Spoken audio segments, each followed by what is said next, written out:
it's imperative that we find people to laugh with.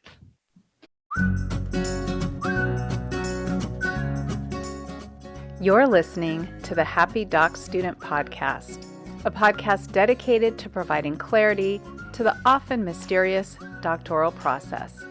Do you feel like you're losing your mind? Let me and my guests show you how to put more joy in your journey and graduate with your sanity, health, and relationships intact. I'm your host, Dr. Heather Frederick, and this is episode 23. And in this episode, I invite you to kick back, relax, have some fun, and get ready to laugh. When I was making a list of some of the first guests that I wanted to be on my podcast, I knew I wanted someone to talk about the importance of humor, but I didn't know who that would be. So I got on my computer, started Google searching, and I came across Christine Alexander's bio, which read in part, "Her favorite days are the ones where she provides a safe space to care receivers and caregivers of cancer and Parkinson's treatments, where a good laugh can often help to cope with stress. She's been told, for that hour, I didn't think about cancer at all. And that feeling is why she offers these classes free of charge for these participants." And I'll tell you, my eyes started to well up, but I continued to read. In her free time, Christine enjoys stalking celebrities on social media, late night snacking, and laughing loudly in awkward situations. And I thought, oh, please, let her say yes to being on my show. I can't wait for this conversation today.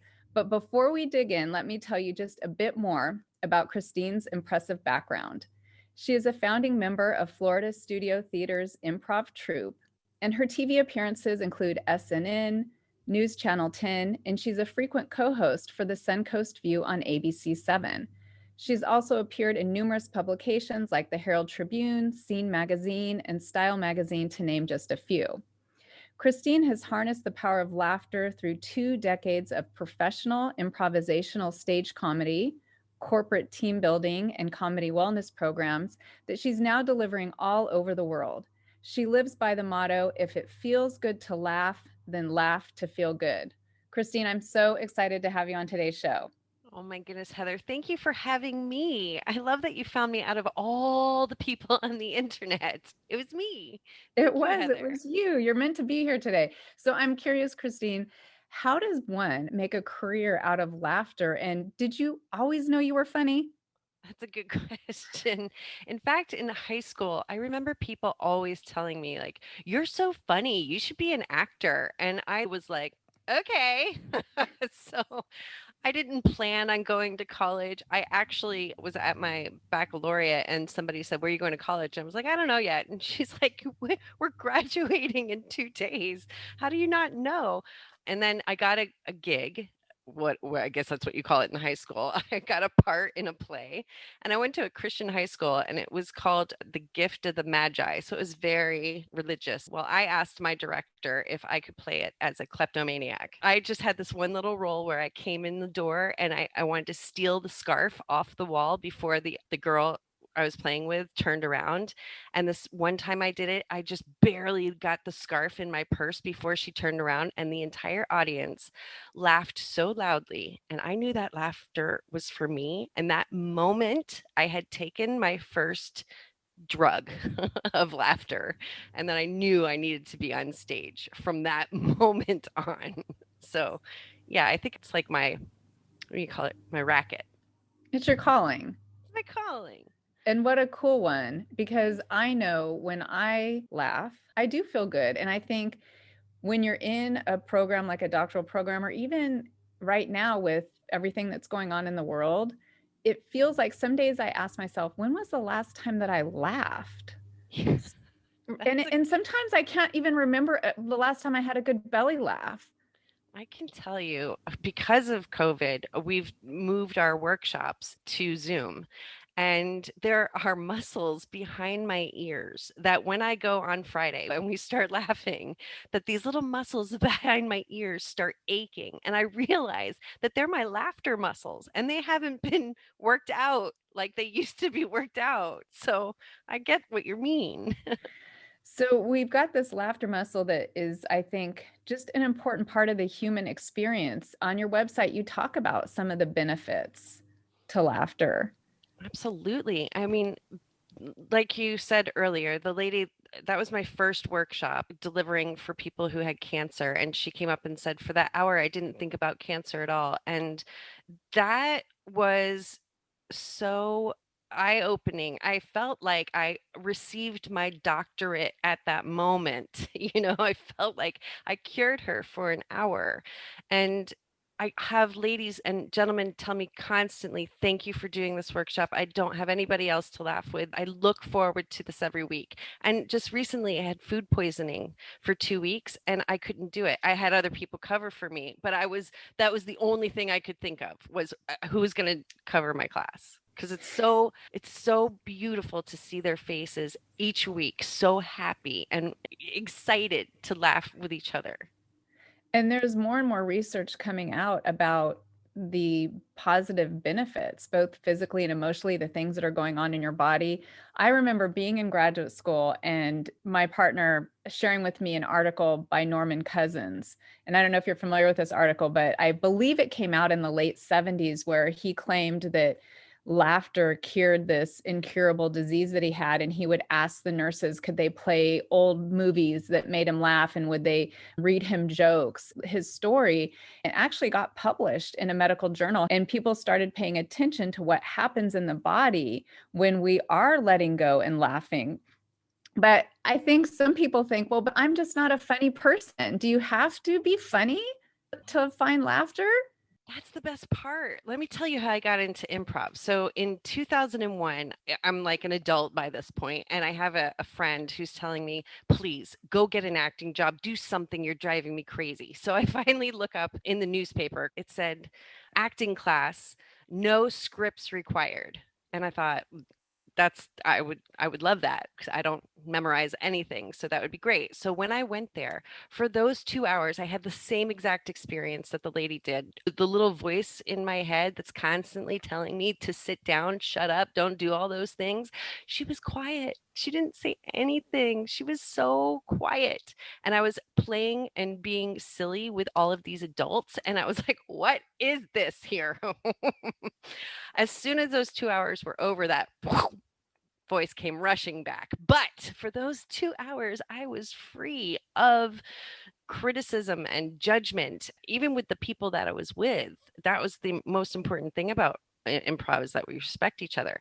Oh my gosh, it's imperative that we find people to laugh with. When I hear your story, I think, oh my gosh, that would actually give me anxiety, Christine, to like be with a bunch of people on a stage. So you asked, why do you have to be funny? My point on that whole thing was, no, you don't have to be funny.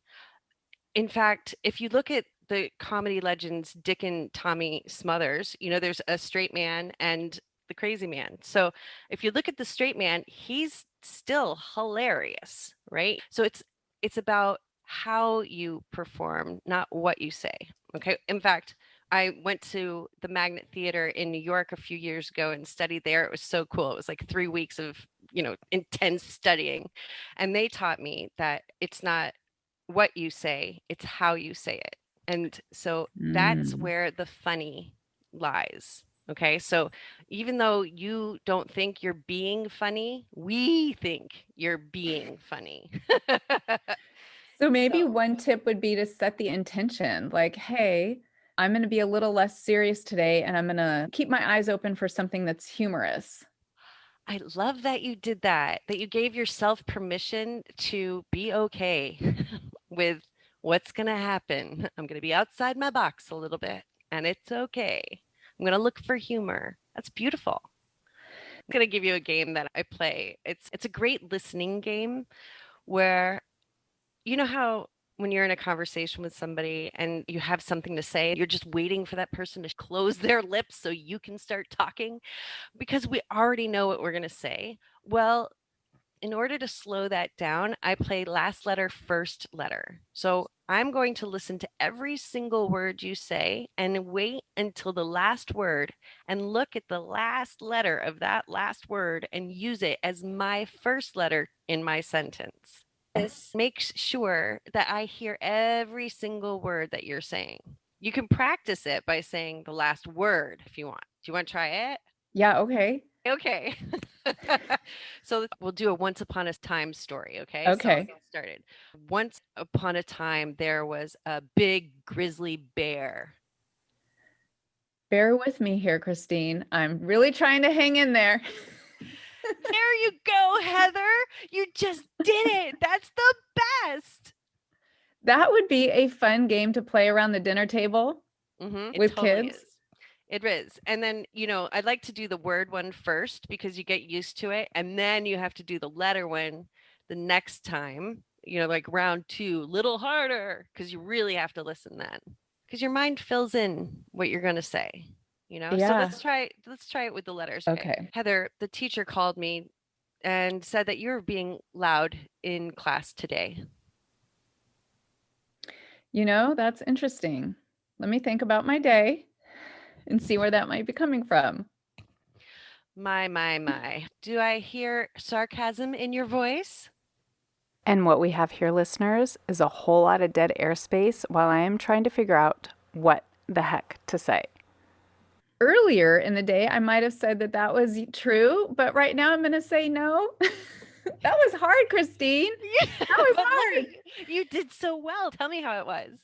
You know what? It was hard to not crack a smile because I was cracking myself up. It immediately took me out of being this analytical, linear thinker and allowed me to just kind of play. And I think that that's one thing that maybe we start to lose as we get older. We see children laughing all the time. And it's almost as if at some point someone told us, if you're laughing, you must not be taking life seriously. Yes. Yeah. It's just like if you're laying on the couch, don't you have anything to do? It's like I'm resting. That's what I'm doing. Wow, I thought you did really great. And so that does also kind of balance what I was saying about being funny. You were naturally funny without even trying. So I want to go back to the last letter because your eyes are still mesmerized about that game, I think. I really enjoyed watching you go through that. It felt like it was a cognitive exercise in creativity. I don't normally really think of myself as a creative person, but it felt like it was giving me a chance to, like you said, kind of go outside the box, maybe be a little silly, think about what was it that I really wanted to say, and this idea of stopping the monkey mind that we all, well, maybe all of us don't have. I certainly have a monkey mind. But what We a all have great it. way when someone's talking about something, especially something that could be triggering. If you were a student and your committee member or your professor was saying something and you can immediately feel yourself kind of reacting, maybe you're feeling attacked or misunderstood, to say, I'm going to play that game with myself and use that last letter. Now, here's a question I have for you though. Do you tell the other person you're doing it? You don't have to. No way. I mean, unless you want to play around the dinner table. But if you're in a real serious conversation that you want to pay attention to, I wouldn't tell the person. And guess what? If you get there and you're like, the last word was surprise and you start with the letter S instead of E, nobody's going to know. It's okay. It's just a way to slow, like you said, your monkey brain down. It's slowing my voice from coming out too quickly. It feels like when we do that is when maybe that's when we see these opportunities for things that we can view maybe in a more humorous way. It kind of lightens you up. Yes. And there was a beautiful moment where I think your letter was E and you were Yeah. like, I cannot think of one word that starts with E. There's this Yes. moment of blank. And I always suggest to start making the mouth shape of the letter you're about to say, and it just something comes out. The other thing that we're going to learn is that you're going to trust yourself. So your brain was going, okay, and you're thinking of all these words and you're going, not that one, not that one, not that one, not good enough, not good enough, not funny enough. But what we do in improv is we go, oh, this came up elephant. Ah! And I said elephant and see what happens. We just trust and go. Mhm. Trust and go. I love that. I'm curious, when you work with people, how do you get them to laugh? What are some of the techniques that you use? Well, we play games like the one that I just played with you, the last letter, first letter. I play another game called Questions Only, where we only ask each other questions. It's hilarious. Do you want to try it? Okay. Heather, where were you last night? Where were you this morning? Are you surprised I wasn't here? Are you wondering where I was last night? Have you been lying to me? Why do you ask so many questions? Where were you last night? Where are you right now? See, you did it fantastically. A lot of people fall into the habit of answering the question, and then you can't ask a question because you're answering the question. But what you did was you told a story with me. We both were trying to figure out where you were last night, and we stayed with that. You see what I'm saying? Yeah, everything that you've suggested so far, I just keep going back to my dinner table with teenagers where we don't have a lot to say these days. What happened at school today? Well, I logged in, I did an assignment, right? There's less and less to talk about. And this idea that you can build community, build relationship, and absolutely get some chuckles out along the way that's doing all these amazing things inside our body. Stress is at an all-time high for everyone right now, not just this audience. I almost think of it as like a little secret weapon in your pocket. You can either be playing it by yourself and no one needs to know, or you can get other people involved and have a good chuckle. It's so true. It's It's so really cool. yes. I do love them. I'll tell you one more, the restricted word game. So if you're at the dinner table and you have, three people there, each person gets a number under 20. The first person gets three, the next person gets five, and maybe the third person gets 12. Okay, so each time you speak, you only have three words, or you only have five words, or you only have 12 words. And you have to get Okay. everything that out in those three, five, or 12 words. It's hilarious. These are such great tips and tricks. And I think you've got a document on your website that people can download and print out, maybe put on the kitchen table, or this might be a fun Absolutely. icebreaker at a team meeting for those of you looking for that.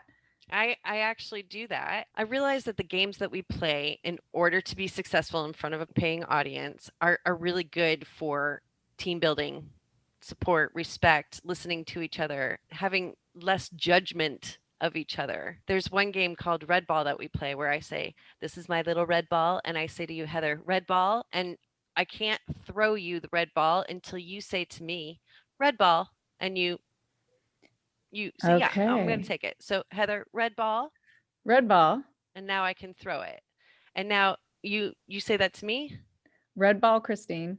red ball, and then you throw it to me, right? But what we see sometimes is in business, if I'm the boss and you're possibly my secretary, right? I might come in like this and go red ball and just throw it in your face and keep walking. Well, I didn't Interesting. ask you if you were ready for my red ball at all, did I? These games show how to be a respectable human. The traits of a good improviser end up being the traits of a good human. So what I'm putting together here is if I learn tools to calm my mucky mind and be more present, I'm going to find more laughter. Yes. Yes. I think that especially when you get with some friends who are also willing to let go of the monkey mind and just play and be silly. When I start my workshops, I start with the commitment to provide a very safe and courageous place for people to have fun and play in. And if at any time someone is not having fun or they don't feel courageous, they can just say, I don't want to play this one. It's okay. And that commitment has proven to me that humans are capable of being in a space with other humans and not being judged, or not judging themselves, not judging myself and not judging other people. It's a practice. It's taken 20 years for me to be like, hey, that's what they did. It's all right. It's a really wonderful place to feel included and supported and funny, even if you don't feel funny. You know what, Christine, when you were talking, I was just getting chills because it feels like lately with the world, there's so much judgment. We have almost gotten in this loop of judging, judging, judging instead of being inclusive and caring about creating this safe space. And I think you really hit onto something that maybe we don't laugh as much as we used to because we don't feel as safe to express ourselves. It's true. There's one game we play that's on the list that you'll be downloading. It's called 1 to 50, where we have a group of people and we all close our eyes and we count together to 50. So we each take a turn and say the next number. And if two of us say the next number at the same time, then we have to start all over. When we play this game, I notice that people try to go fast. So they go 1, 2, 3. But what that does is that lets me know how much time I have to get my word in. So if I then say 4, that allows you to know that we have space to continue, right? So all these games just kind of smack you back into reality and go, oh, I need to be nicer. And let myself laugh. And let myself laugh. Yes, please laugh. Look up yoga laughter. They talk about simulated laughter opposed to like laughter that, I laughed at a joke. You can just go, ha, ha, ha, ha, ha, ha, ha, ha, ha, and your body thinks that you're laughing. Look it up. So fake it till you make it. Fake it till you make it. Christine, you have so many great tips. Now, where can the listeners find this document? LaughtoFeelGood.com. If you have any issues, just look in the show notes because we'll direct you there as well. And can people follow you on Instagram or other social media? Yes, I'm at Christine Alexander on Instagram. And most other stuff, it's either Christine Alexander Improv or Improv Christine Alexander. Just those 3 words together, you'll find me. I do personal workshops too. So there's like 45 minutes. We just Zoom together and do silly games and laugh.